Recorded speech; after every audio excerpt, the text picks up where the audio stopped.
Ever get that feeling like when you're trying to calculate a tip really quickly Uh-huh. and your brain just kind of freezes up? Oh, yeah, It's like, wait, what was I? Yeah. definitely. So imagine that, but like 100 times worse. And that's kind of what we're diving into today. It's called numerophobia, Mhm. the fear of numbers. And we're going to explore what makes numbers so scary for some people, and particularly how this phobia relates to autism. Yeah, you know what I think is really interesting about this one is that numerophobia, it's like it's not really talked about that much. Like Yeah. you hear about other phobias all the time, and this one can be just as impactful. It can really affect someone's life in a lot of different ways. It's definitely a lot more than just like disliking math class or something. Exactly. And it can be like, impact your career, your finances, how you navigate social situations. Think about like just the idea of like worrying about handling money all the time. Oh, wow. Or, maybe you avoid events where you think numbers are going to be involved. It just, it makes sense, but I never really thought about it like that before. We were kind of inspired to go down this road because of that scary numbers line in Severus. Yes. That scene is so interesting because it shows how pop culture can sometimes reflect these anxieties that people have in the real world. Totally. And, some people might have just laughed at that and moved on. But for other people, particularly individuals with autism, it might have really resonated with them. It can hit really close to home Yeah. because it really gets at the heart of how numerophobia for people with autism, it's not just about the numbers themselves, it's about how those numbers are experienced. It's very visceral. So it's not just about like being bad at math or struggling with calculations. It's more about almost like the sensory experience of numbers. Exactly. You said it perfectly because one of the kind of hallmarks of autism is this heightened sensitivity to sensory input. Right. And what might just seem like ordinary, everyday sensory information to most people can be really overwhelming, even painful for someone with autism. So when we're talking about senses, are we talking about like the way that numbers look, the way they sound? Like what are we talking about here? All of the above. Let's start with the visual, for example. Imagine if, when you looked at numbers, they felt like this jumbled mess, like they were constantly moving, almost like an optical illusion you can't quite decipher. Oh, wow. That visual overstimulation, that can be really, really distressing. Yeah, I can see how that would make even just like simple everyday tasks really difficult. Exactly. And then on top of that, think about auditory sensitivity. Like, let's say you hear someone rapidly counting. Instead of just hearing the numbers, it's like this sharp, piercing sound, almost physically painful. Wow, that's intense. It's almost like some people have that with nails on a chalkboard. It's a perfect analogy. Or even think about like tactile sensitivity. So those number magnets you see on refrigerators sometimes. Oh, yeah? Yeah, for some people, just the feel of those magnets can be unbearable, like impossible to even touch. That is wild. To think that something that we interact with so often and like almost don't even think about can be such a different experience for other people. Yeah. But you did mention earlier that it's not always sensory overload, right? You're absolutely right. It's important to remember that autism presents differently in everyone. So while some people might struggle with these sensory aspects of numbers, for others, the challenge might be more cognitive. The actual math itself becomes the hurdle.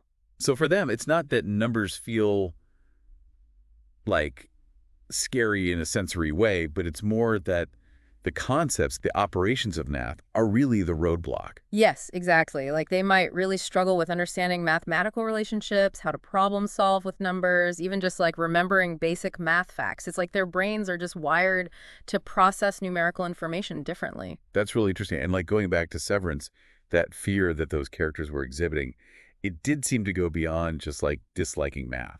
It's like visceral, almost like a primal kind of fear. And I think for a lot of viewers with autism, that's actually a surprisingly accurate portrayal of their own experience. Hmm. And that validation, that feeling of, oh, wow, I'm not alone in this, can be incredibly powerful for people who have been silently struggling with these fears. For sure, yeah. So we've talked about how numerophobia can manifest for people with autism, but it's like, what can people do to cope with this fear? Well, the good news is there are actually a lot of different approaches out there, and the key is really finding what works best for you. And that is the perfect transition because for our listeners, that's exactly what we're going to dive into next. We'll explore some of those coping mechanisms and how they can help make numbers a little less intimidating. So one approach that's often used is exposure therapy. Okay, break that down for me a little. What is exposure therapy and how would it apply to something like numerophobia? Well, basically, it involves Gradually exposing yourself to whatever it is that's causing you fear, Right. but in a really safe and controlled way. Right, yeah. So for someone who has numerophobia, this could be starting really small. Like Mm, maybe they just look at the number one for a short amount of time. okay. And as they get more comfortable, they can gradually increase that exposure. Right. So maybe they look at larger numbers or they try some very simple addition This problems. is like almost slowly desensitizing yourself to the trigger. That's a great way to put it. Kind of like dipping your toes in the water before you jump in the pool. Exactly. But it's really important to emphasize that this should always be done at the individual's own pace. It should never feel forced. Right. And a therapist can really help to guide this process and tailor it to the person's specific needs. So they're kind of there like a guide to make sure it's not too overwhelming. Exactly. And speaking of therapy, another really powerful tool for addressing numerophobia is cognitive behavioral therapy, or CBT. Oh, yeah, I've heard of CBT. But what exactly is that and how does it work? So CBT is all about understanding the connection between our thoughts, feelings, and behaviors. So when it comes to numerophobia, CBT would help someone identify and challenge those negative thought patterns that they have about numbers. So instead of thinking like, oh, numbers are scary and I'm just bad at math, you could kind of reframe it to something more positive and realistic. You got it. That's exactly what it's about. It's about changing that internal dialogue and recognizing that those negative thoughts, they're often coming from a place of fear and not necessarily reality. Yeah. And by learning these new ways of thinking about numbers, it can actually reduce their anxiety. So it's almost like empowering in a way because it's giving people the tools to kind of take control of their own thought patterns and understand where that fear is coming from. Yeah. Are there things that people can do outside of a therapy setting, like on their own, to help cope with this? Absolutely. Relaxation techniques, for example, can be incredibly helpful for managing the anxiety that often comes with numerophobia. So like deep breathing exercises, meditation, mindfulness, things like that. You nailed it. And these techniques are great because they can actually help to calm down your nervous system and reduce those physical symptoms of anxiety that someone might experience when they encounter numbers.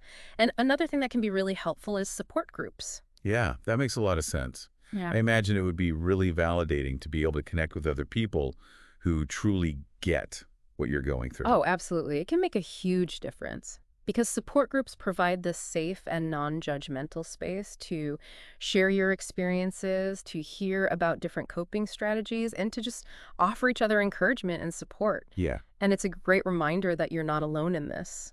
Yeah, I mean, that sense of community can be so powerful when you're facing any kind of challenge. Yeah. Like they say, a burden shared is a burden halved, right? Exactly. And with numerophobia, one thing that's really important to keep in mind is there's no one-size-fits-all solution. Right. Something that works for one person might not work for another, and that's okay. The important thing is to find what works best for you. And that might even mean trying different approaches or maybe even combining a few different things. It's like finding your own personal toolkit, right? Yeah. For dealing with those scary numbers. I love that analogy. So we've covered what numerophobia is, how it relates to autism, and some ways to kind of cope with it. But I feel like this is about more than just this one phobia, right? It is. You know, we've been really focusing on this through the lens of autism. Right. But the fear of numbers, it's something that a lot of people experience. And it often starts, maybe from negative experiences they had in school or even just like societal pressures. Yeah, it's like how some people kind of brag about being bad at math. It's almost like a badge of honor. It's so true. And Yeah. and that can be really harmful because it Yeah. perpetuates this idea that it's okay to be afraid of numbers instead of encouraging, curiosity and a love for learning.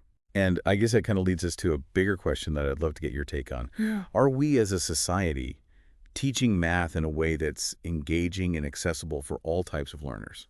That's such a great question, and I think it's one that we need to be asking ourselves more and more, because it's really about creating an environment where everybody feels comfortable and confident with numbers, regardless of, where they're coming from or any challenges that they might have. Because maybe, just maybe, if we start understanding and addressing numerophobia more, we can help more people kind of see the beauty in numbers, the wonder that they can unlock. Because they really are fascinating when you think about it. They are. I mean, they're the language of the universe, right? They're found in everything, from like Sure. patterns in nature to the music that we listen to. And so when we start to approach numbers with curiosity instead of fear, it really opens up a world of possibilities. I love that. That's such a great note to end on. This has been a really fascinating deep dive. And for our listeners, if you want to learn more about numerophobia, its connection to autism, or any of those coping mechanisms that we talked about, you can always check out the show notes for links to resources and further reading. And just remember, you're not alone.